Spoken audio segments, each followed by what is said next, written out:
With me now is Gordon Giffen, former U.S. ambassador to Canada. Gordon, thank you very much for joining us.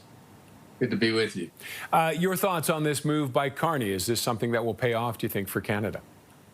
Without a doubt, I think it's a good tactical move, and I don't think it's giving up anything. So it was a good step to restart the negotiations, which have been put on pause while a lot of other things are happening in Washington, but it's time to get back to it.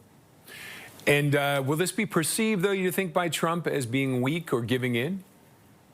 I don't think so. I think it'll be perceived as a good tactical step in order to restart the discussions between Canada and the United States. The U.S. had moved on since August 1 and been preoccupied, obviously, with what's going on in Ukraine and what's going on in Gaza and other issues.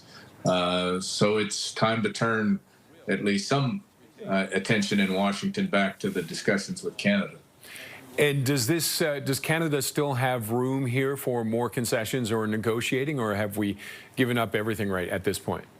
I don't think Canada's given up very much. I think Canada has ground to gain, and I think Canada has the equity in the dialogue to do so, which includes an awful lot of goods and products and services that the United States uses and needs. So I think Canada's in a pretty solid negotiating posture, but a negotiating posture doesn't do any good if you're not negotiating. So I think this effort by the Prime Minister to get back to the discussions is a good step.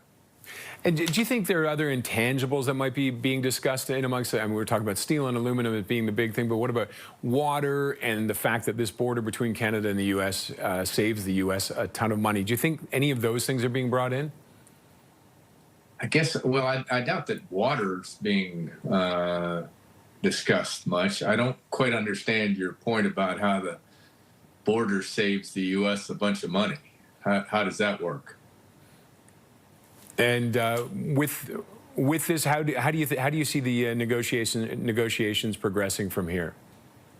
Well, hopefully they'll get back with a focus and an intensity to try and get things resolved in the short run.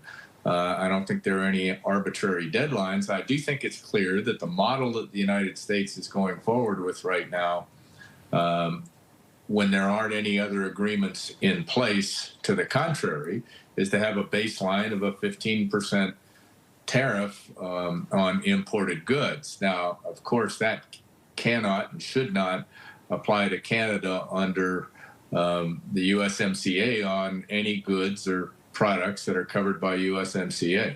Okay, Gordon, thank you for joining us. We appreciate it. Thank you. Gordon Giffen is the former U.S. ambassador to Canada.